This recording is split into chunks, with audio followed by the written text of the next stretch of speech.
Hola, Luis here. You guys still around? Well, I wanted to go home, but Ashley just had to see this castle first. Perfect, because I have a present I want to give you. Medicine that will help to suppress the progress of your problem. Where do we go? Let's see. Come to the courtyard inside of the castle. We can meet up there. Ciao.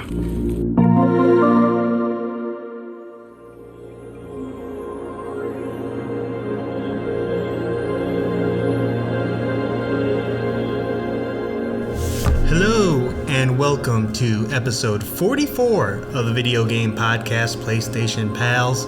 I'm your host, Nick, and I'm joined by the Torgal to my Clive, John. John, are you excited to play Suicide Squad? Kill the Justice League? No, nobody's ever playing that game, Nick. Nobody's ever playing that game. That game has fallen too far from grace. There's no saving it. But I guess if you were to save it, you'd need a nice healthy delay. Did we get one of those? We did. It is moving from its May 26th, 23 date, just a month from now, to February 2nd, 2024. We ain't seen this game for a very long time. Wasn't this game initially pitched as a 2022 release? Yeah, I think something like that. Yeah. It was at least supposed to come out last year. I don't know what's happening at Rocksteady. I don't think anybody does. I don't think they know what's happening at Rocksteady. It's so sad. It's just what a waste of talent, you know? Yep, let's take a team known for third-person, single-player games, have them try to make a live service game, have that live service game not look great, and have all the live service elements that people do not like anymore. So I'm assuming they're doing this to pivot, but we'll see. That was going to be my question is what's your guess as to what they're trying to do? I think like we mentioned when we talked about the Schreier leak of this delay is that they're trying to retool the game, make it more of a just co-op shooter, and maybe get rid of the whole season content and all that altogether. Yeah. No battle passes. I mean, yeah, I agree. They got to tweak it. This is length of a delay is not polishing. It's not anything other than they're going back to work. And so I don't know if that's enough time to completely restructure the game. But I think they're going to take obviously a lot of the feedback they have, try and maybe get rid of these purple orb things, be objectives that they're doing a lot. Give King Shark a way to attack that's not just another gun, because that's not the point of these characters. But I don't know, man. Yeah, they're going to have to, when they re-show this game, they have a lot of trust to win back. Yep. And yeah, like I said, it's just from the makers of Arkham Asylum. You made this point not on the show, but I thought it was a good point of how does Sony feel about putting this as a highlighted state of play, getting all those eyes on this game, and then... Yeah, I'd be pissed. I mean, I'm sure they have a lot of vetting to do, and they have people on their staff that look at these things and approve it and put it together and stuff. So, there is some accountability to be held there, but... to show a game and to get them, the money that was exchanged hands and all that thing to put this thing out and be like, yeah, you're going to be able to play it on a PlayStation 5 in May, just to be like, nope, sorry. Luckily, they followed up that state of play with another state of play that is going to probably be received a little bit differently that we'll talk about in a second here. But yeah, it's not a good look all around. No, not at all. So... two things I wanted to touch on really quick. Just a quick correction. Last week I talked about RE4 Mercenaries, and I mentioned that you can only play as Leon. I was 100% wrong on that. Oh, what a liar. You start as Leon, but you can unlock everybody. I saw some great GIFs of Hunk's kill animation, where he snaps Ganato's necks. It's pretty great. You'll have to look it up. So when you say everybody, so is that like Ada, Ashley, Luis? The knife guy. Was Kruger. Oh, okay, yeah. There's just more than just Leon. So, okay, cool. So I was incorrect. And then the second thing is we're going to announce our bonus episode right here and now. Not shocking about this at all, but it is going to be Persona 5 Royal. We are going to take the spoiler gloves off and talk about the game in full. I have not beaten it yet, but the plan is to beat it before... I wanted to beat it before Jedi Survivor anyway, so now I have a really hard deadline of beating it before the end of the month, so me and John can talk about it unfettered. Nick has started wearing a top hat to work. He's got a Phantom Thief, outfit himself. It's taken over his life, so how could we not talk about it? That's a great one. It's a beefy game to jump into, dive into. A lot of things to dissect there, whether it's the character, the music, the story, all that stuff. So. We'll get into it. And I'm sure I've said this on the show. I haven't played it, but I've watched 66 hours of cutscenes to be able to at least talk very, very in depth about the story and characters and things like that. So yeah, should be good. All right, so let's move on into the show. This is how it works. John and I both bring 3 things to talk about. It can be a video game we're playing, a news item, a showcase, a email to PlayStationPalsPod@gmail.com, or a Twitter DM at PSPalsPod. Follow us there if you want updates on the show. And it was a big week for Sony, as you teased just a few minutes ago. Mm-hmm. John, get into it. Yeah, so we were treated yesterday to the next state of play. And we got a 25-minute Final Fantasy 16 blowout. That is the only thing they talked about, only thing they brought. Very important game, so they wanted to make sure that we all got the specifics to make sure that they wanted to, that whoever wanted to buy it was going to be able to buy it. And you could kind of tell from the get-go that that was their mission. I think there's a lot of people that are into Final Fantasy 14 that maybe have never played a mainline game, so they really wanted to kind of make sure that people are ready to go. So this game, of course, is going to be released on June 22nd, developed by Square Enix. And I wanted to just start real quick here, Nick, with a little fun trivia question. You ready? Oh, boy. How many Final Fantasy games are there? Final Fantasy games? Yep. With Final Fantasy in the title? I don't know. I don't know what the criteria is. I just searched a quick little Google thing. Over 100. Okay. 95. Okay. Yeah, that's good. That's a good guess. Yeah, 95 games in the series, so this is, I don't think Final Fantasy needs an introduction, but Nick, what were your big picture impressions of this showcase, before I get into what I thought? It is very pretty. It is a very, very good-looking game. Again, this is a PS5 console exclusive, so there's no PS4 version of this game, so, they're going to go all out. And it is very pretty. I do wish that the tone and the art direction, outside of the icons, which are the big kaiju summons that you're used to from Final Fantasy, I wish that they were a little more unique looking. There's a lot of the characters are pretty drab and, I'll be honest, just boring. They're just people in normal clothes, but I mean that's maybe the tone they're going for this game. It looks very serious. It looks very Western. Yeah, it's got a very medieval tone, yes. Gray, a lot of grays and almost like Resident Evil 4 kind of, where there's a lot of browns and grays and stuff like that. Yeah, and specifically with the characters, the environments look incredible. Like that was definitely a highlight of the show, the state of play.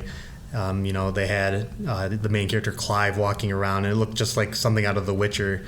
He had his big sword on his back. You got your dog Torgal rolling with you, and just the environments look great. And then my last final takeaway kind of from it is that I really want to play the demo. Yeah. They keep showing this gameplay. This gameplay is very fast. It's very, as we mentioned before, it's by the combat designer that used to work on Devil May Cry. So...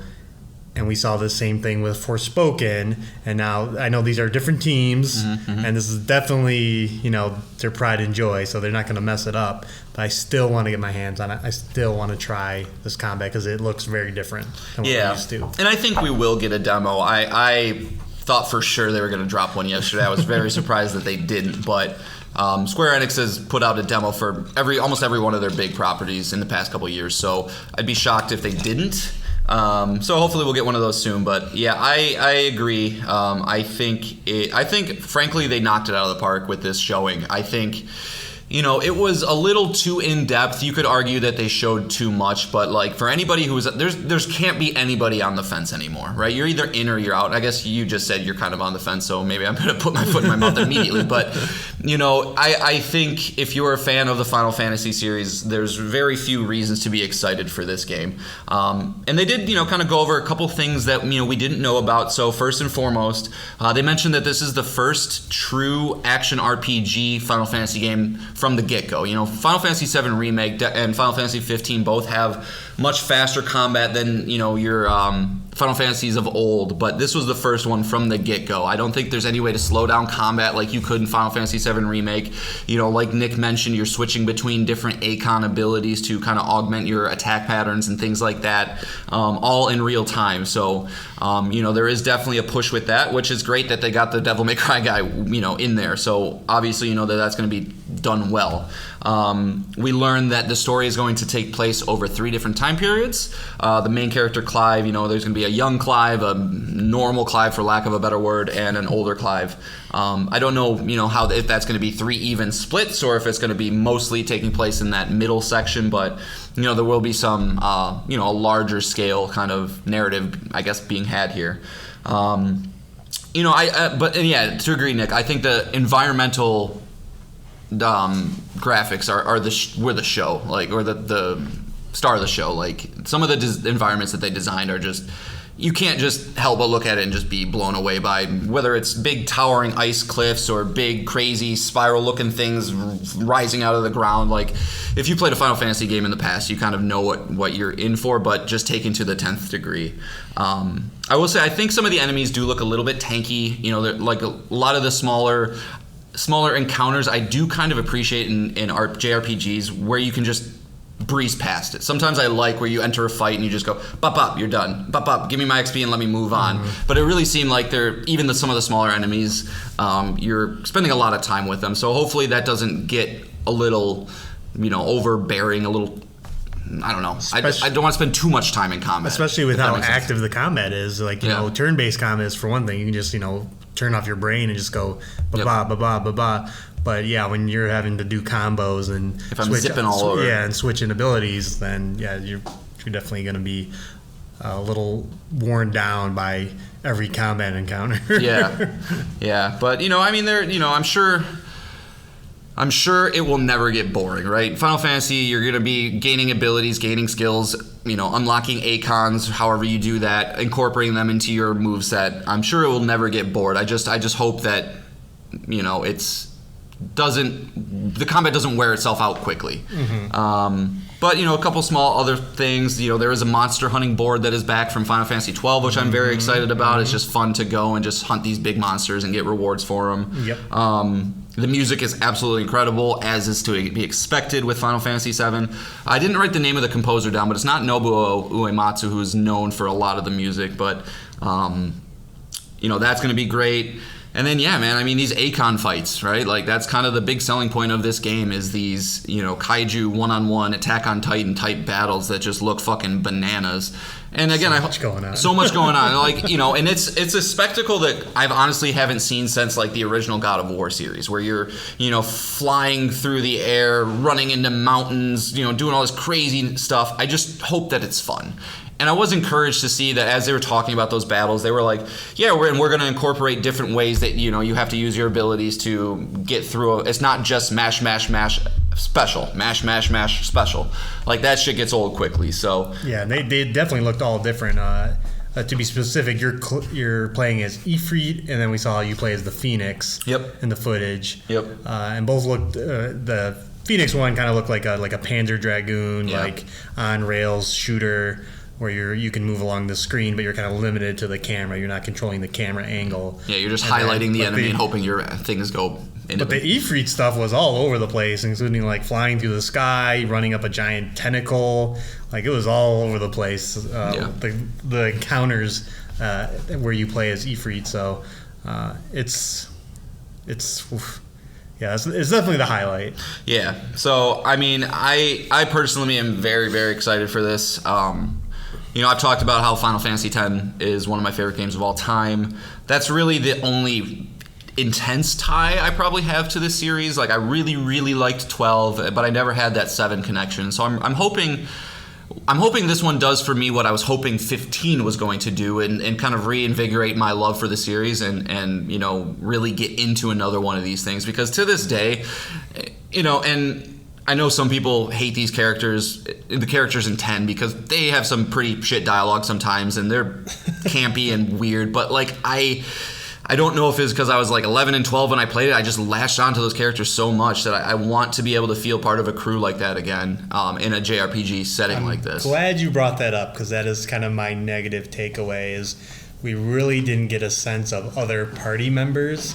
There were a few other people in this showcase, but they were on screen for barely a minute. Yeah. And we don't know what their role is, whether they're just someone that you just meet along the way or whatever. And they did talk about in the showcase of that you will have other people with you, but we didn't really get a sense of them and their personality. And like you said, I'm playing Persona 5 right now. One of the best parts of Persona 5 is Ryuji Makoto on the cat, Morgana. Those are the best parts of the game.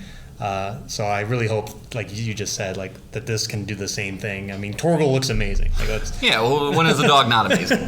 But we need to see more of what like your party makeup's going to be. And well, that's interesting. I mean, thinking about it now, it's like if this is the first true action RPG developed from the get-go, you might just really not have that. Like, because they did say in the showcase too that like you're gonna have companions. They're completely on their own. They're support casts. Like you don't control them, but you can do little things with Torgal. So if that's the case, like, yeah, you might just have people come in and out, and that'll be fine because. Unlike a turn-based game where you're controlling 3 separate characters at a time or 4 or whatever, and like they all have their things. Like if you're just one guy, why even bother to make this, Final Fantasy-esque party? And it's like because you're gonna be Aloy talking to yourself and your dog. So, but if they can cleverly weave in like companions throughout, like obviously there's that one guy who's the voice from. God, he's been in so many things. His name's Ralph Ineson. He's one of those actors that everybody recognizes, but nobody probably knows his name. He was in The Witch, which I'm a weird movie guy, so that's what I know him from. But he, that's at least a named actor. They're going to utilize him in a big way. So maybe he's like just kind of with you most of the time. But any which way, I think Sony did a great job. I don't know if they had a hand in developing this little state of play or if it was all Square Enix, but it was entertaining throughout. The 20 minutes flew by and got me. I think I even told Nick before we watched it, was like, I hope that I don't walk away from this less excited for the game, and definitely did the exact opposite. I'm pumped. Probably will be day one for me, as long as I can get through Elden Ring by then, which, joke of the show at this point.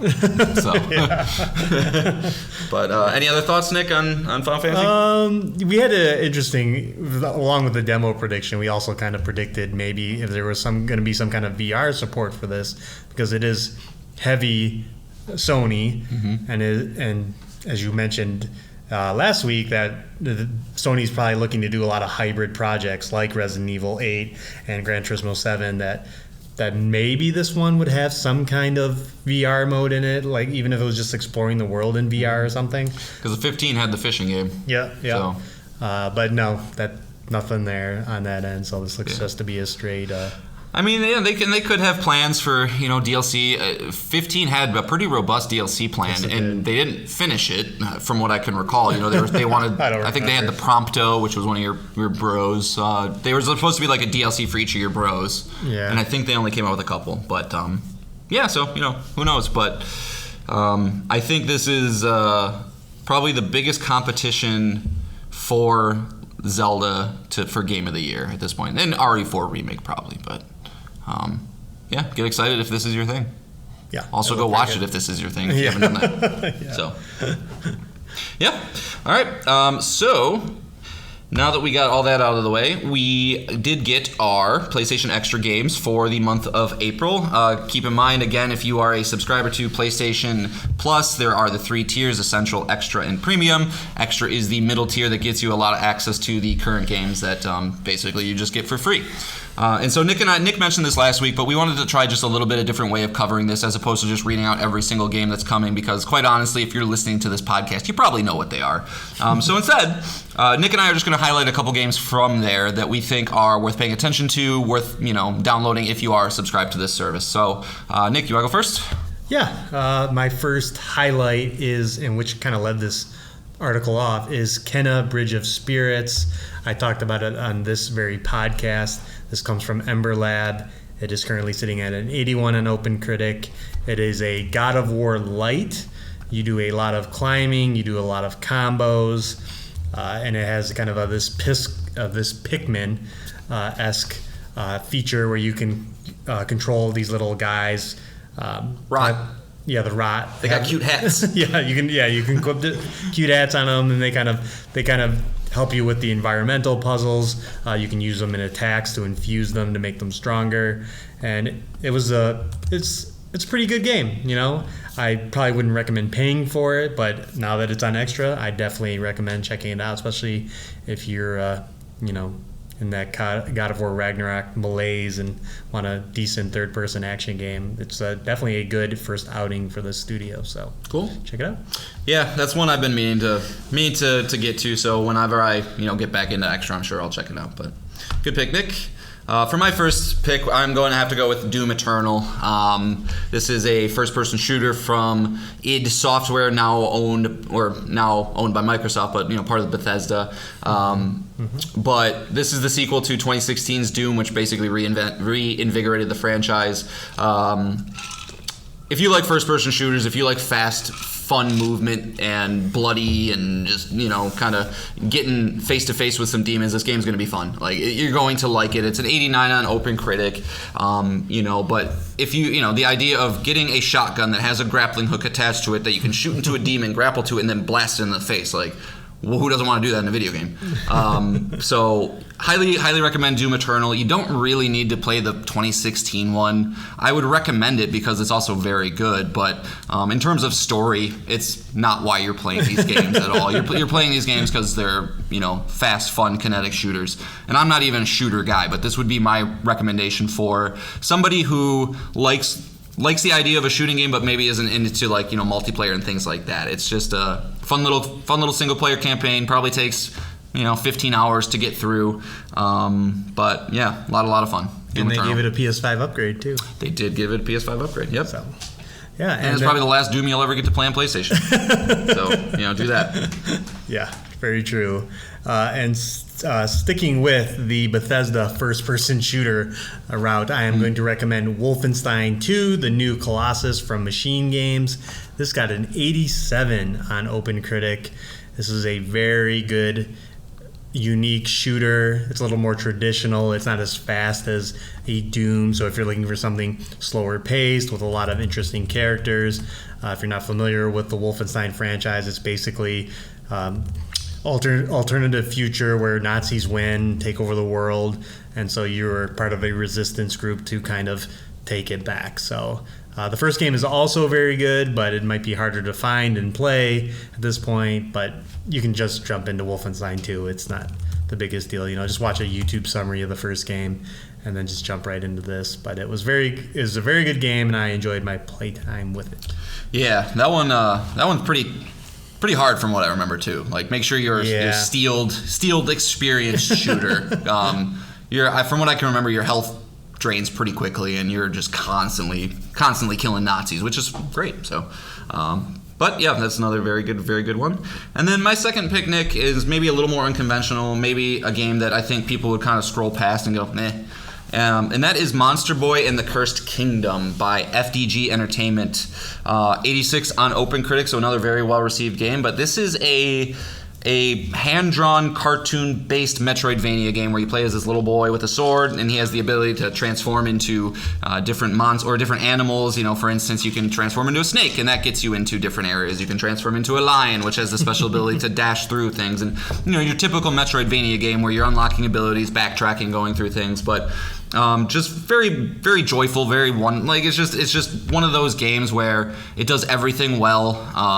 It's not going to blow your socks off, but Metroidvanias are one of my favorite genres. Anytime I find a good one, I usually have to recommend it to people. So I would definitely check this out. And kind of a weird fun fact about this game is it's part of the Wonder Boy series, which first released in 1986 on Nintendo. So it's a very, very storied franchise that never really got a lot of love. But I played this game on Switch, and I really, really enjoyed my time with it.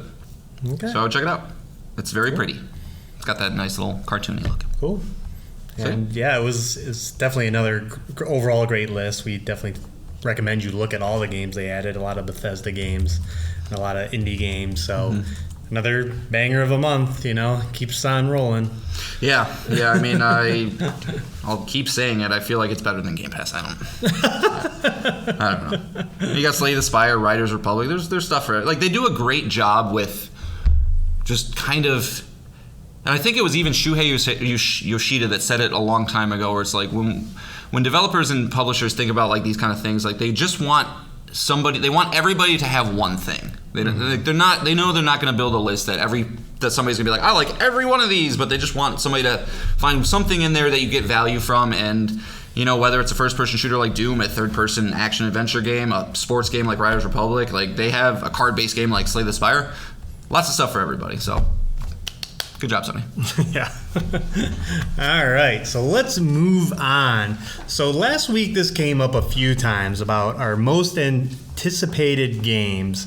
It came up when we were talking about Persona 6 and Final Fantasy and all that stuff. So I finally just wanted to get it out there. I know earlier this year we did our most anticipated games of the year, but I wanted to do our most anticipated announced games.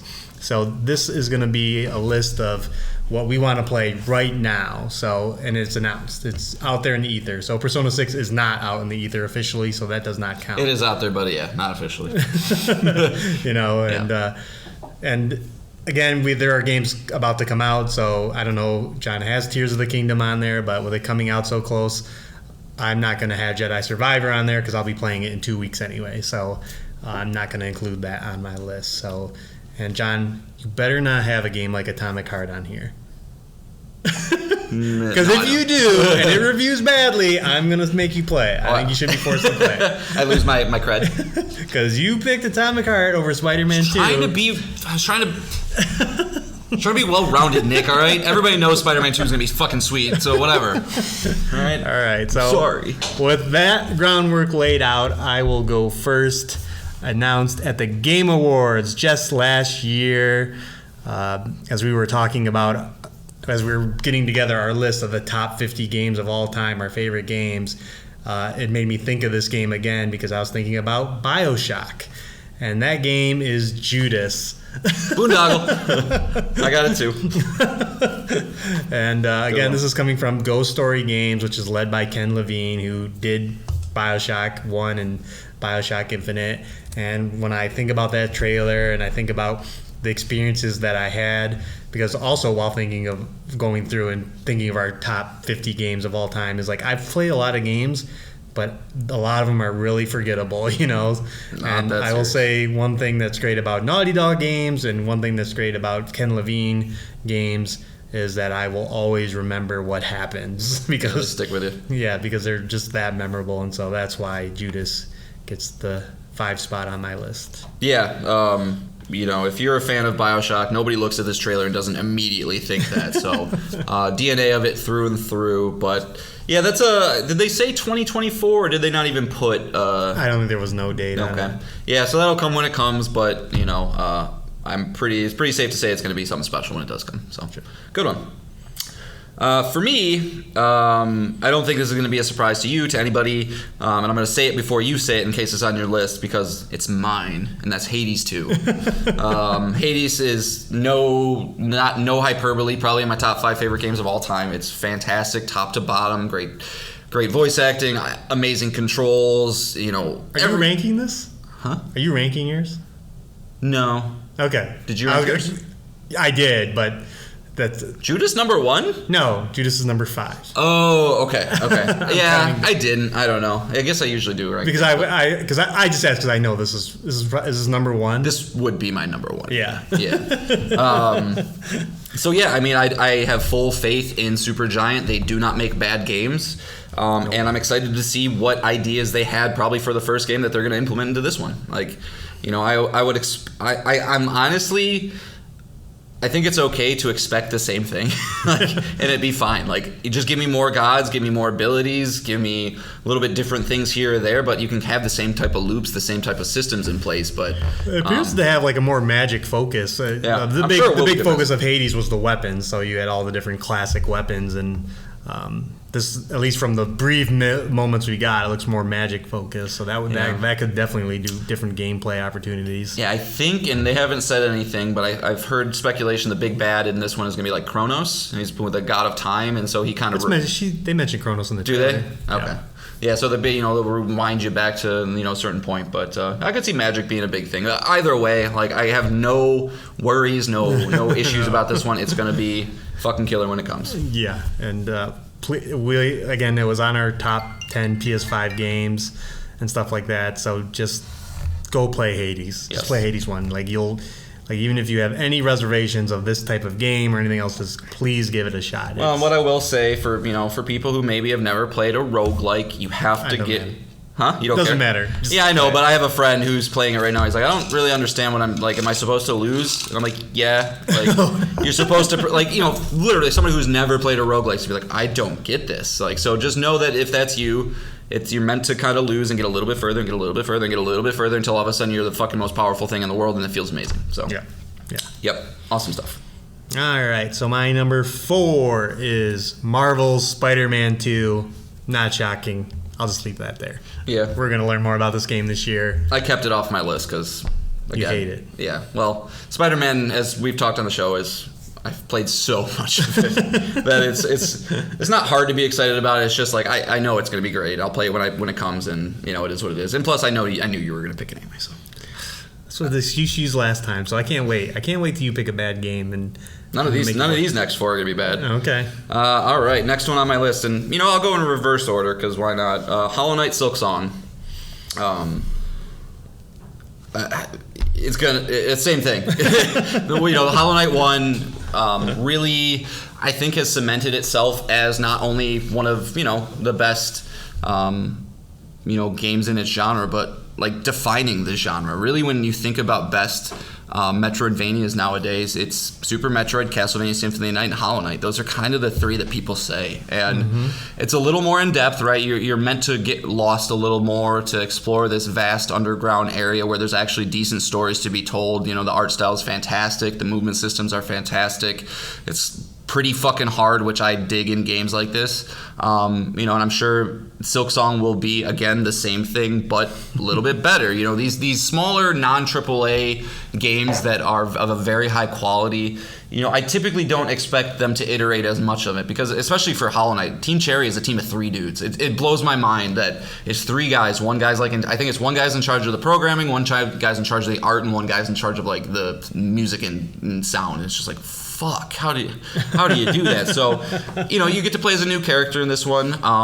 So there will be different movement systems and things like that. But I cannot wait. I fully expect this to be another one that I absolutely love. So just needs a release date. Yeah, this was Nick's number 1 pick in the fantasy league. So you need this one to come out this year, buddy boy, and hope you don't be out 2 years ago. Yeah, because this wasn't your number 1 pick. No, but it was one of them. 2 years ago. Yeah, a long time ago. So, yep, but it will be fucking dope, I am sure. All right, so my number 3, we talked about it briefly last week, is Final Fantasy VII Rebirth. Final Fantasy VII Remake was a welcome surprise. I didn't think they could do it. I don't think they could remake the RPG, but not only did they remake it, but they put a nice twist on it, and now the gate is open for what will happen in Rebirth. Anything can happen as far as the story and the liberties they take with it this time. I just can't wait. I can't wait to see more of the normal crew in Final Fantasy VII reimagined in Rebirth. So nice. Yep. Kate Sith, man. Yeah, and I know nothing of Final Fantasy VII original, so this will be canon for me. Yeah. All right.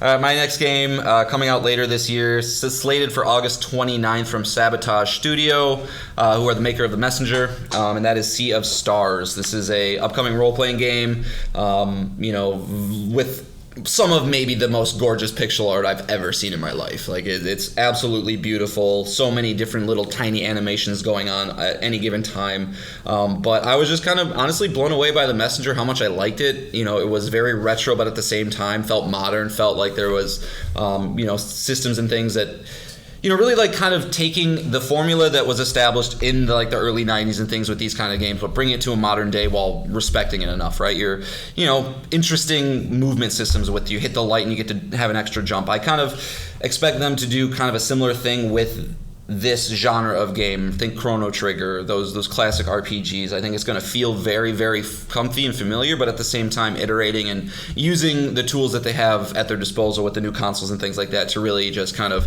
bring it to 2023 and make it as pretty and perfect as they can. Buzz about this game has been pretty high. They released a demo for it. I played the demo. Demo's great. So I will be picking this up probably day one come August. It's also in my fantasy league, so I need it to do well.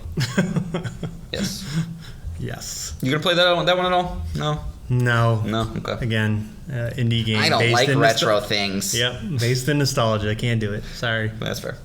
It's But not what fair, but I that's fine. can do is be hyped about an expansion to Cyberpunk 2077, my game of the year, and that is Phantom Liberty. I already talked about it at the beginning of this year as my most anticipated games of this year, so we'll leave it at that. Yeah, that's fair. I gotta beat that. I gotta get to that game at some point. I don't know when, but at some point. All right. This one might come as a bit of surprise. I don't think we've heard anything about this game since it was first revealed. Another smaller indie game, but this comes from Matt Makes Games. Matt Makes Games? Matt Plays Games? Makers of Celeste. Oh. And this is Earthblade, which is a... I don't know. It looks like Celeste, but more bigger. So third Game Awards game in this list. Well, we don't have other when else do we get announcements anymore, Nick? Sony doesn't want to talk, so somebody has to. But it looks like Celeste, but with that perfect movement system, but with actually some combat incorporated as well. Celeste was great, where you're jumping off walls, the movement felt cool, but you're not doing anything besides platforming. And in this one, it looks like a big interconnected world. I don't know if it's a Metroidvania or not. It says a 2D exploration game in a seamless pixel art world. So, I think it's going to be dope. And just to correct myself, it's actually Extremely OK Games is the makers. I think they changed the name of their company back in the day. But makers of Towerfall, Celeste, and Earthblade. Good track record. Good stuff, man. All right, so my number one. Wolverine. This could have gone in a best E3 moments had it been announced at an E3 showcase, but nope, it was announced in 2021 at a just regular old Sony showcase. You would have thought, Insomniac was just working on Spider-Man 2. That blew my mind when that happened. But no, they had to tease another game, and that's that they're doing a Wolverine game. And it's just something out of my wildest dreams that Insomniac is working on an X-Men property. So it is just... Insomniac does everything great. Ratchet and Clank great. Spider-Man great. So they're just going to apply their magic, their DNA to Wolverine. And that is going to be some of the most satisfying combat and gameplay out there. Yeah. And it's going to be one of the most iconic Marvel characters of all time. Like, win, win, win, win, win. Everybody wins. So yeah, I really am curious what this game is. Because Yep. I don't know about you, but every time I think of this game, I picture Wolverine swinging around New York because I just associate it so much with Spider-Man and Insomniac, and I know obviously it could be a linear game. I don't know. Insomniac doesn't really do that, but it could be more like Ratchet and Clank, where you're kind of going to these places and getting through the level, or who knows. But I hope they go more Logan and less Marvel, if that makes sense. I would, and I think they've since said this, that it's going to be a more mature tone. I want to be able to cut people's legs off with my claws. Can I do that? But yeah, 2024. Dude, just to what I said earlier about do you remember, was Wolverine after Spider-Man 2 in that showcase? yes. Yeah, because I just Insomniac again. What the fuck is this? And then to I don't remember what I was thinking in the moment, but just couldn't believe that they did Miles Morales, Ratchet and Clank, Spider-Man 2, and then they're working on Wolverine 2. It's like they have black magic at that studio. All right, and then my last game might also be a little unconventional for me, as I don't typically like multiplayer games, but I like this series so much, and I trust this team so much, and that's The Last of Us Factions. I am more curious probably worry about this than anything. Like, can Sony figure out a way to capture my attention into the live service space? Does this game have narrative implication into it? Is this going to be a bigger thing than we expect, and it's like a bridge game between 2 and 3, or whatever the case? Is this more? We just don't really know. And so, based on what we initially heard when this was announced, it was like, oh, it's just going to be a standalone thing that they couldn't get onto The Last of Us 2 in time. It's like this. It's not that anymore. Like, they've been working on this thing for too long. I think it's going to be bigger than we all kind of anticipate or expect, and it will be a Naughty Dog game. Therefore, it will be great. So. Yeah, and as we've said before, Last of Us Part 2 played so good. It was my biggest knock against Naughty Dog, is that their games, story-wise, presentation, everything great, sucked to play. And especially when you got toward the end of the game where they really ratcheted up the combat. Or left behind at the end. Yeah, exactly. Which we just experienced again in the Left Behind DLC. But Last of Us Part 2 played great. I can't wait to put it in a multiplayer setting. Again, what this game will mean to us as people who do not play multiplayer really, but love The Last of Us. Sony's got a lot to prove in their showcase. There's a lot of games that we just talked about that'll probably be in there, and they'll have to really come with it. Yeah, I wonder if. Do they bother putting Spider-Man 2 into the supposed showcase, or do they just because there's going to be a state of play for it, for sure. You just put it in there. That game has not been shown since 2021. I know. I guess it would be weird if you went through the whole showcase and didn't get a date for it. Yeah, it's going to get a trailer. You'll probably get a date and then be like, hey, stay tuned, we're going to have a state of play for it. And maybe a gameplay, because with Spider-Man 1, they did a few gameplay demos. You had the helicopter scene in New York, and then you had the prison scene. Yeah, the Sinister Six moment. Yeah. So it's probably going to get a blowout at whatever this May rumored showcase is. God, I fucking hope so. Yeah. So there you have it. So there's no question about our most anticipated games. John is definitely the more indie guy. Yes. He's dominated by indie games, but that's kind of what makes the show good. He brings those for you guys. I don't have time. That's all I have time for, Nick. But sure. There's beautiful thing about video games and movies and every type of media is there's gems hidden all over the place. Sometimes you just got to dig for them. Yep. True. All right. Well, let's get into somewhere playing a little bit here, Nick. I know you're playing Persona 5, so we don't need to jump into that. But happy to report I was able to start my Resident Evil 4 playthrough, and I definitely have some thoughts. So let's hear it. I'm curious. Yeah, it's interesting because I've gotten two personal opinions from people, right? I got your opinion, and I've got friend of the show Will's opinion, right? And we know what yours is, but I did get a text from Will saying that this is one of the greatest video game experiences I've ever played, 10 out of 10. Well, you're both wrong, all right? But I'm probably more on Will's side. It's not the best game I've ever played, but it is very, you haven't even beaten it yet, and you're getting the grand opinions about it? Yeah. You played the first, how far are you? I am just getting to the lake. So you barely played it. So I don't think you don't think you can have a judgment on a game after playing a game for 5 hours? You probably. It depends on the game. I know. There's going to be things that are going to start to wear on me more and more. I understand that, but I guess my opinion is coming from where I sit with it right now. And you haven't even gotten Ashley yet. No, I haven't even gotten Ashley yet. Nope. I've went through a good probably 5 or 6 combat encounters. Got my hunting rifle, my shotgun, upgraded my case once. Obviously I've met the merchant. The hunting rifle's so good. Went through the church, all that stuff. So bolt action is always satisfying. So yeah, I think I've been playing video games long enough that I can at least have a good feel for the most important thing to me in video games, which is gameplay.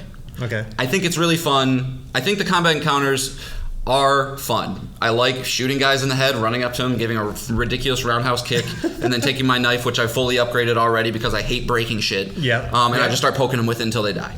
It's fun. That being said, towards the end of every combat encounter, I am usually like, okay, we need to get moving because there's simply too much combat in this game. I think... Buckle up. Yeah, I know. I think that is one of my biggest knocks for it. But what I personally have tried to do in my life, and this isn't just video games, this is everything. As I've gotten older, I do adhere to the idea that I like everything. And what I mean by that is, like, I don't like to write anything off unless I've given it a shot, and I'm willing to give things a try that might be outside of my comfort zone. And this is not outside of my comfort zone, but I try to evaluate things in the specific window or wheelhouse that thing is trying to be in, right? Like, so Resident Evil 4, it's more of an action game than a survival horror game, in my opinion. It's more of a shooter and an arcadey thing than it is a Dead Space or an Outlast or anything like that. You know, I think no one would argue with you on those. No, I don't think so. I think Resident Evil 4, you know, is, being that it's in the Resident Evil franchise, which I think everybody to this day still would associate with a little slower mansions, intimate hallway encounters. It's not that anymore. And it's interesting because, like, I think historically people have always said that Resident Evil 5 is like the big shift in the franchise. And after playing this, assuming that the original is like this, and I'm sure it is, I don't remember it that well, the shift happened here. This is the beginning of the second trilogy of Resident Evil. 1, 2, 3 is a trilogy, 4, 5, 6 is a trilogy, Yep. 7, 8, potentially 9 is going to be a trilogy. And so if I kind of view that in that lens, I think the game is very, very good. You know, I think it's a cool setting. I like the vibes that, like, the weird Spanish countryside is. I can't think of any other game that takes place in Spain. You know, not that it feels like Spain very much. You're just in this weird, creepy woods area. But I think it's a cool setting. I appreciate that some of the campiness has stayed. You know, the fact that the bingo line's still in there is great, and you know, other things like that. But you know, where I stand with it so far, I can see it as I get through the game. I'm probably going to get a little annoyed with some of the combat encounters. I can tell you that's probably going to happen. You're coming to that conclusion already. Yes, you will. Yeah, but also you got to remember, Nick, you and I play games at a very different pace. So, you know, it'll take me a month to get through this. And so hopefully, you know, it doesn't wear thin on me, but you know, I'm excited to get to Salazar. You know, I saw a character model and the hair that he has, and it's ridiculous. And, like, you know, it is a very silly game. But you know, I'm excited to keep going through it. I'm happy to report that the case is still for me. I was going to ask you. I was like, he hasn't talked about the case yet. I don't know what it is about organizing that case, but I could do it. I can do it for 15 minutes at a time. I'm just like, ooh, okay, what's my method going to be? Okay, all action things over here. I got my resources down here. I got my health. Oh, I don't like the way that looks. Let me rotate it this way. There's just something very cathartic for me about it. So I was happy to see that, because that is one of the things that I remember intimately about my first playthrough with Resident Evil 4. But yeah, I mean, I like the addition of the side quests and, like, how this, I think they're spinels. I don't know how to pronounce those little red gems that you get for those. I like that they kind of converted those into a specific resource that unlocks things, as opposed to something that you can just sell to the merchant. That's what you did with those in the first one. So that was a good little tweak. But I will say, I think you can absolutely tell that this is a cross-gen game, unfortunately. I think it's very pretty. The Resident Evil engine is great. But you can tell that there is limitations and things being held back. And that's a bummer. But hopefully, crossing fingers, we're kind of getting towards the end of that. Because, like, you know, Dead Space, right? That's going to be the most apt comparison for this game. It looks better. I think it might be a little bit better of a game overall. That remains to be seen. I'm not ready to make that statement yet. But I think it's a very, you know, it's what I expected out of a 2023 Capcom remake. You know, it from what I can remember, it is very similar to the old one, but also adding these new tweaks and things into it.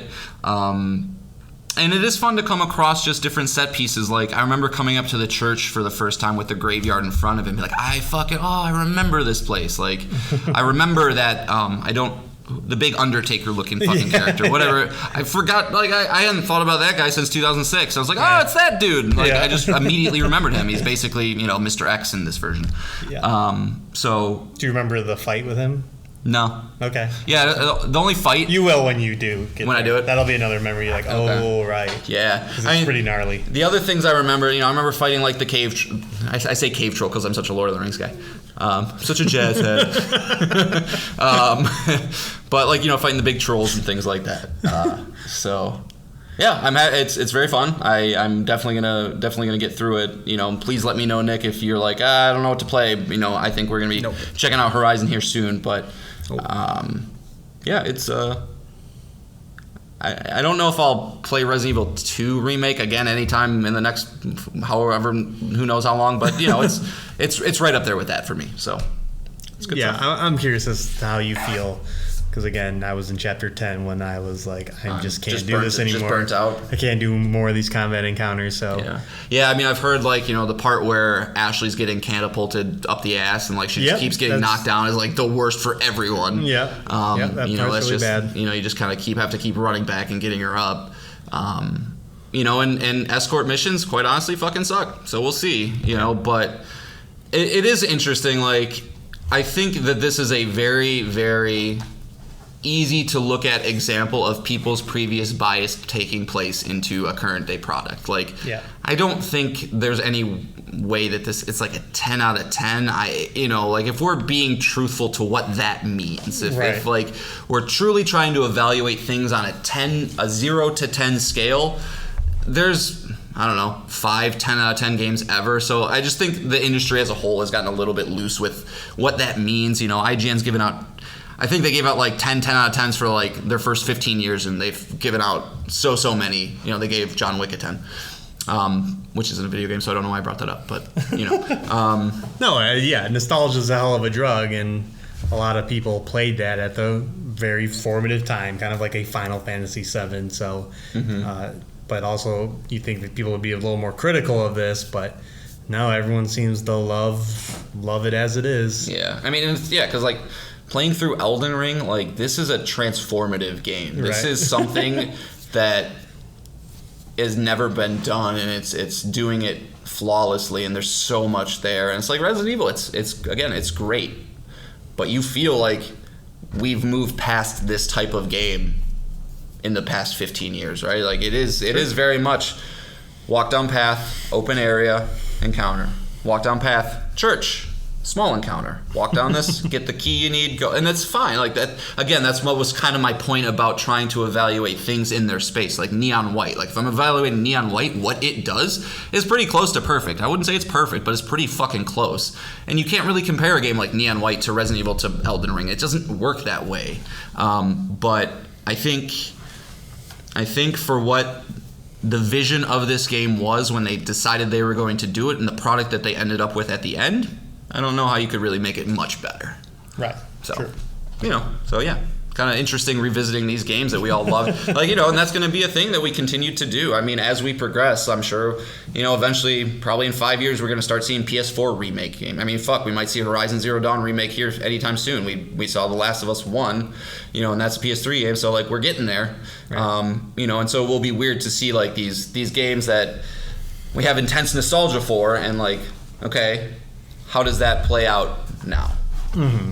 So, I don't know if that makes sense. But yeah, those are my thoughts. All right. Good stuff. So, moving on into more Resident Evil talk. Because, as I said about the merchant character, which John has not talked about, but we will talk about now, the merchant is, in my own words on this very show, very campy and very out of place in the game. Like, he's just a bizarre character that just, again, I don't get how he exists at all. But anyway, IGN, on the other hand, and specifically Max Scoville, published an article that said the RE4 merchant exemplifies everything great about the game.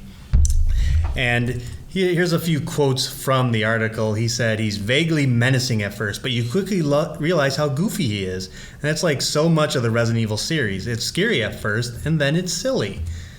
And then he also said so many games bend over backwards to explain around their own video game-ness. So he thinks it's great that the character just exists, and there's no explanation of why he's there, why he has all these weapons, how he shows up everywhere, why he's not attacked by the enemies, why is he helping Leon in the first place? Is he the same guy, or is there like 30 of the same dude around? You know. Mm-hmm. So I guess, what is your thoughts on the merchant, and do you feel like Max does, that he is everything great about Resident Evil. No, this is the fluffiest of fluff. And like, it just screams to me like what I was just saying, this like pre-existing bias with this game. It's a great game. But like, to pull out this one character and be like, oh, why does this, in what universe would somebody trade an antique goblet covered in hand inlaid gemstones for an automatic rifle? It's like, in what universe do you walk into a derelict space station, go up to a weird thing that's glowing, and then boom, you have a gun that shoots a razor blade or a saw that spins in front of you? It's like, this isn't the only game that's ever done an out-of-place character or has ever, like, been, whatever point he's trying to make. Right, and we make this, we accept video games as the medium they are. Mm-hmm. Stores, the fact that you kill so many people, that Drake is the biggest mass murderer of all time. Yeah, there's just things that you go, if this was a movie, that's one thing, or a book, that's one thing. But in a game space, there are concessions that need to be made to make it a game, and I'm sorry, you don't get to glorify one game for doing it with one character. Yeah, I mean, and you're right, this character, it's like, I like him. He's a good merchant. He's memorable for sure. But the love for this character is what? He's a good merchant. Yeah. He's a good merchant. He's a good merchant. He's good at selling his wares. He does what he does. The love for this character is a little out of hand, in my opinion. I was listening to the show that I always bring up on this show, Sacred Symbols, and they were talking about it, like, is he the greatest merchant in video game history? I was just gonna say we could make this a topic now. And it's like, our favorite merchants. And like, quite honestly, maybe. Like, he's memorable as shit. Like, but I don't know. He's there to give you guns. Like, I don't know. I don't give him any more thought than that, personally. Did you see in your Persona 5 Royal playthroughs Joseph at all? Who's in the Mementos? He's like a little retailer in the Mementos world. Yeah. He gives you stars or something, right? Yeah, with the egg head. Yeah. Like, yeah. Is he one of the most memorable merchants? I don't know. Maybe you just got to get that narrative out there, and then somebody will actually like, yeah. It's just weird how the industry is like rallied around this, and I think it's just because of that one fucking line that they decided not to put in this game. Like, what are you buying? Like, that just catches people. Mm-hmm. You can say that to somebody who tangentially plays video games. They'll probably be like, oh, that's the merchant from RE4, and it doesn't make sense. But at the end of the day, Nick, I think this is just another unfortunate reality to where we sit in the media as well. What gets clicks? These type of things get clicks. Everything's either the best thing of all time or it's the worst thing of all time. There's no room for nuance. There's no room to have a discussion about anything anymore. The character's hot right now. Yeah, exactly. Like, this is what's going to get max clicks, and that's what's most important. Just like how Fox News or CNN, whatever your news source is, they get the most engagement from anger. That's what they do. And in this case, like, look at me and you right now. We're talking about it because, like, it just doesn't make sense. Like, what do you mean? But there's also going to be a group of people that are like, yeah, he's the greatest thing ever. Nobody's like, nobody's going to click on that article if they don't have a very strong opinion about it. And it's just, I don't know. It's tiring. I think we talk about it every once in a while on the show. But, yeah, pure fluff. I guess they had a quota to fill. I think Max had a deadline. He's like, I don't know what to do. I like this guy, so let's do that. But yeah, IGN will continue to tear you apart if you guys keep being idiots. And I think Scoville, he was in that video that we had an issue with. Yeah, the rebuttal, as well, right? He wasn't the guy that was talking about it, but he was the host. Yeah, because he's the host of PlayStation Beyond, right? I'm assuming so. Yeah, I think he is for sure. But they're on episode like 800 or something. But I just, again, he's just a character. And I don't think he should be celebrated for what he doesn't. That his origin is not explained. Most merchants aren't explained because they're just absurd. Right. And their wares are absurd. How they exist in the world is absurd. It's just one of those things we obsess. I'm playing Cuphead, and this big pig sells me a bottle, and then I can shoot weird things out of my fingertips. It's like, oh, they don't explain it though. It's like, right. Granted, it's Cuphead, but also I gotta say I have kind of a weird. I understand what he's saying about, like, Resident Evil is scary at first, but then you realize it's silly. There are moments of that, but like, I didn't feel any of that in 7. I didn't feel any of that in 2, really. Like, no. Personally. So Resident Evil 1. No. Like, yeah, 4 has that, which is cool. and I think 8 honestly has it a little bit too. Like the merchant in that game is fucking ridiculous. Like, you know, that all of Lady D, and there's a bunch of absurd characters, but right, so it just seems weird to just again, it's like I have a quota, I got to write a thing. You know, to sing and again, it's Resident Evil, and I think why people like it for many different reasons. You know, some people probably do like the more campy RE4, RE8 games, and then there's people that like RE7 more. Yeah. When it's really going more on the horror side and leaving the silly side and campy side behind, but. That is a good point. I'm glad you brought up. After playing a little bit of 4, and my opinions might change, but I do like that I can pretty much confidently say now that Resident Evil 7 is my favorite Resident Evil game, which is like, okay, I figured something out about myself. Like, you know, and I had my suspicions. Like, you know, I like horror for the claustrophobic, atmospheric, tense, small moments as opposed to like, did you see I just shot 25 zombies and I roundhouse kicked them and blew them up with a grenade launcher? It's like, yeah, it's cool, but right, you know, not why I play these games, I guess. All right, so let's move on to our final topic, and it's Redfall? What? So PlayStation pals, Nick. Yeah. So, you know, Xbox gamers, they need the wins. Yeah, they've had a very weak last year. They had no first party. They didn't have a last year, Nick. Yeah. They didn't have one. And this year's is looking good. You know, they started the year strong with Hi-Fi Rush. They got a big fall release in Starfield. And then they also, this spring on May 2nd, have Redfall. But Redfall got an announcement this week that's kind of, as far as the online communities are the discussion there, are not liking. And that has to go with how the game runs, specifically on Xbox Series X. So Redfall released this on their official Twitter account, that on Xbox Series X, the game will only run at 4K 30 frames per second. Will be no graphic options, there'll be no performance mode or quality mode, and that a 60 FPS performance mode will be added to the game at a later date, which they did not specify. So a lot of people are not happy to have to play this game on their, you know, beefy Xbox Series X at 30 FPS. And I will admit, too, that I think this is a very bizarre choice. Again, this is a console exclusive to Xbox Series X. I mean, they do have to make the Series S version, which I wonder why Xbox did this is because they needed a cheaper price point to be able to compete with PlayStation again. Yeah, exactly. That now that they're kind of getting this weird, like we were just talking about with PS5, PS4, and Resident Evil 4. So they're kind of doing the same thing here. And again, the discussion about this is very negative. People are not happy about this. A lot of people are not happy with the game because of this. And, you know, again, will they or won't they play it at launch now or wait for the 60 FPS update? This, you know, I would love a forensic accountant to go through and see, because again, it is a day and date launch on Game Pass, so you can at least check it out. And if you can deal with 30 FPS and 4K, you'll probably play it anyway. But John, what are your thoughts about this game, the next big Xbox exclusive? Yeah, it's shocking how Microsoft seems to be treating their Xbox players as second-class citizens. Like, I'm not a programmer. I know I play a lot of games, but I can't make games. But I feel like it's just not acceptable for any AAA game, especially if it's a first-party game, especially if it's a first-person shooter, to release in 2023 with 30 frames per second.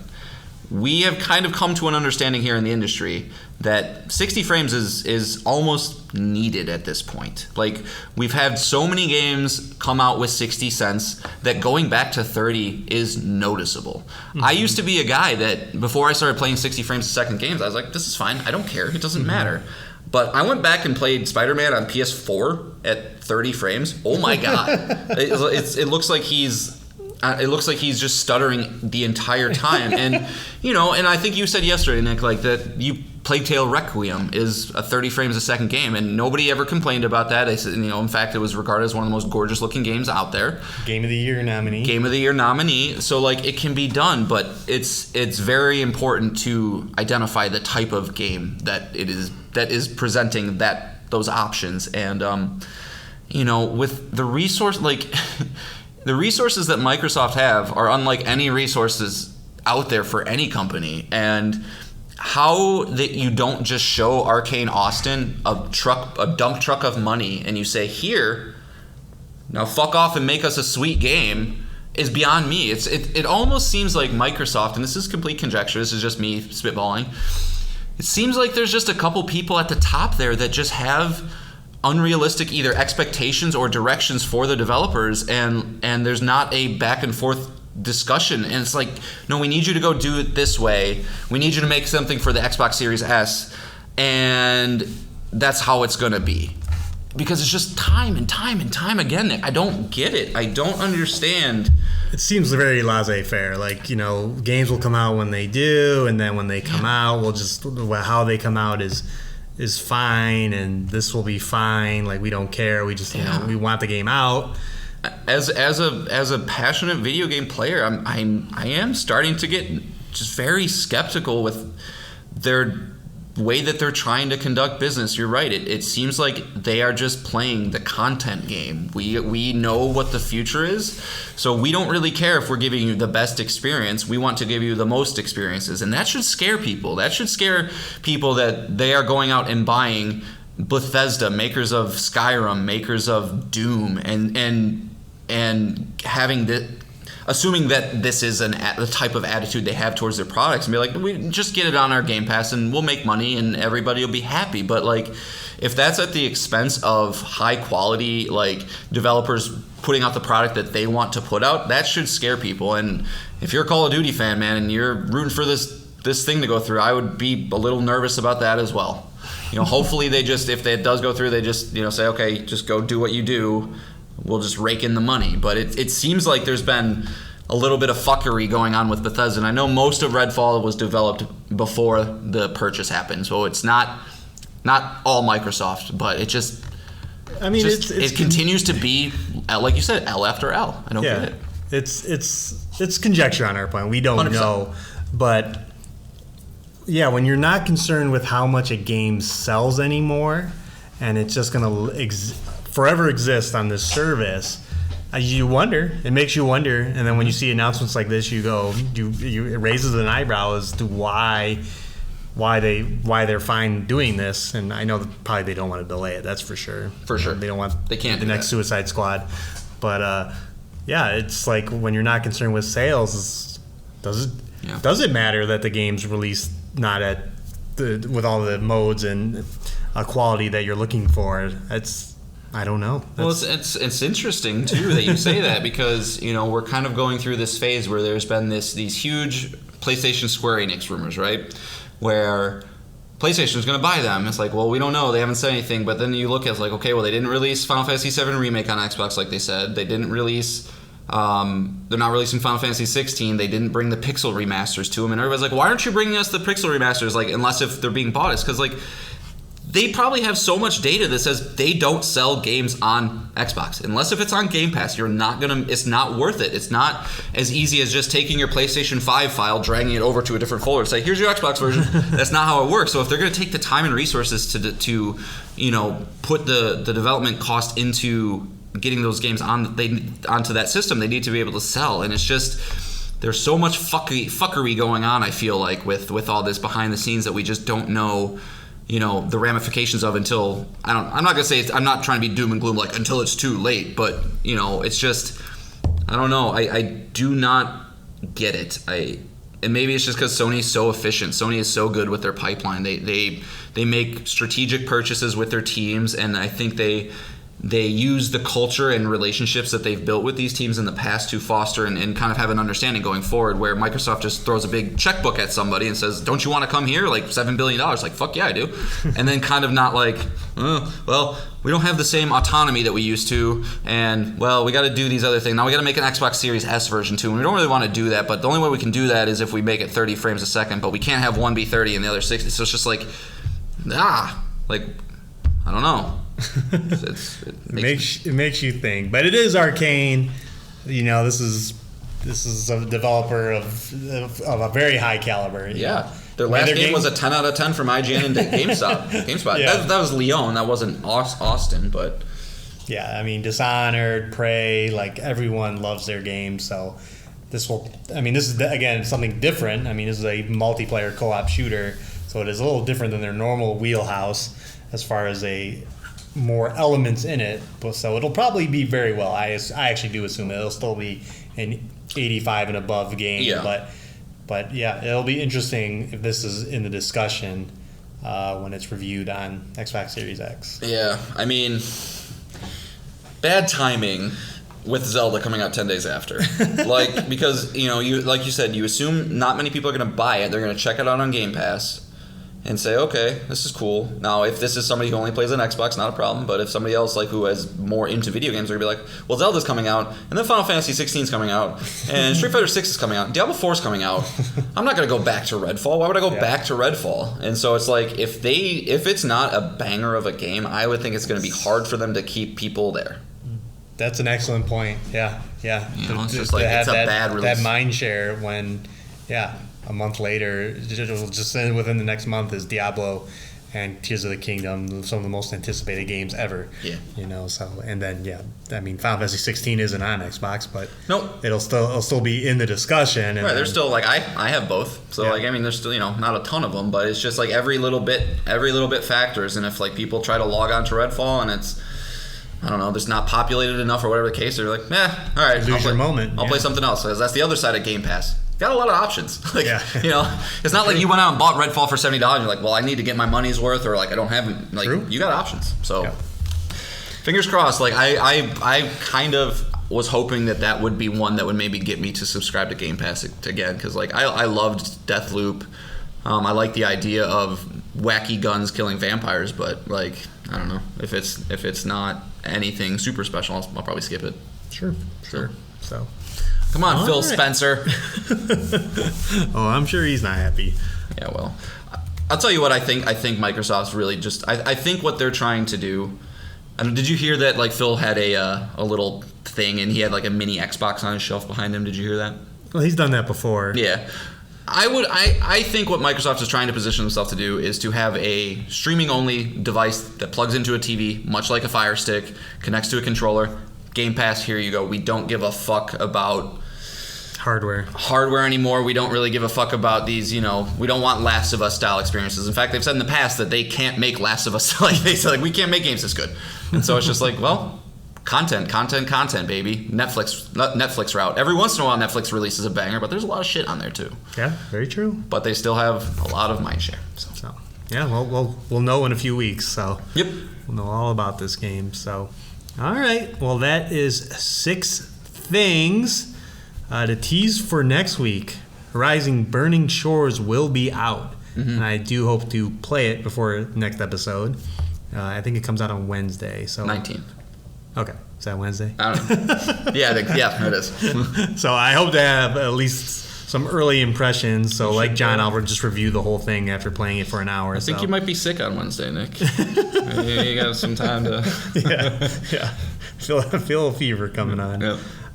Dead Island 2 will be out next week. And while I'm not interested in the game myself, I am curious as to how it'll review. Yeah, that one is interesting. The buzz has been weirdly positive. Considering what us industry heads know about the development of that game. Yeah. So weird. Yeah, I'm with you. I'm curious to see how it does. Yeah, I think it'll all come down with how buggy it is or is not.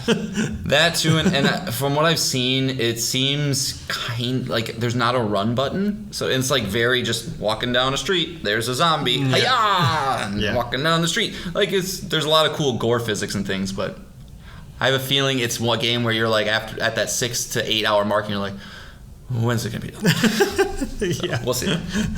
And then there will also be a Street Fighter 6 showcase next week on April 20th. Well, I'll check it out because again, Street Fighter 6 is just on my peripheral of. Do I want to dabble in a fighting game again? I really hope you get into it because you're my pathway into a fighting, and I've always wanted to. It's just I don't care enough. Yeah. So, but I've always been intrigued. So yeah, another big release of this year. So, and then we'll do our favorite merchants. I think that's a great topic.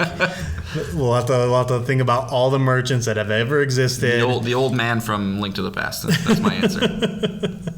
and their impact on the game and what they say about the game. Stupid. So it might be a topic. I'll think about it. It could be fun to think about merchants in video games. Mm-hmm. Oh yeah, There's so many. Yeah. Well, I like that idea you had too of like, what series do we just not get, like personally? Like that could be an interesting discussion too. Something we were throwing around. Yeah.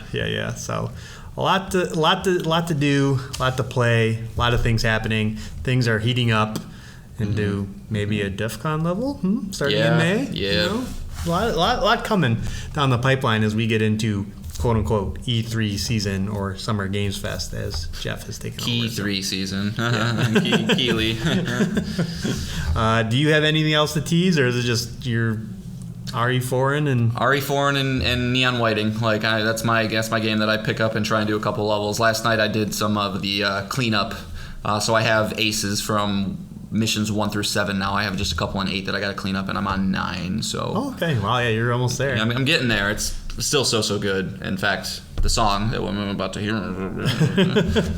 But yeah, no, I can't play Elden Ring until I beat something. So yeah, those two. Okay. Yeah, good stuff. So yeah, you teased the song. What's the song, John? Sin to Win. Sin to Win. I don't know what part of the game this is played, but it's again by Machine Girl. They did every song to the track or the soundtrack for Neon White. You just couldn't have Lynn have that top spot anymore. Huh? No. We need no Machine Girl will take her down. But it's very, I don't know, techno-y, hectic craziness, but stick around to the end of the song. Like the last minute it really ramps it up, and it's a banger. So yeah. Sin to Win by Machine Girl. Cool. All right, so that's it. We thank you for listening. We will be back next week with 6 more things. Bye, guys. Bye.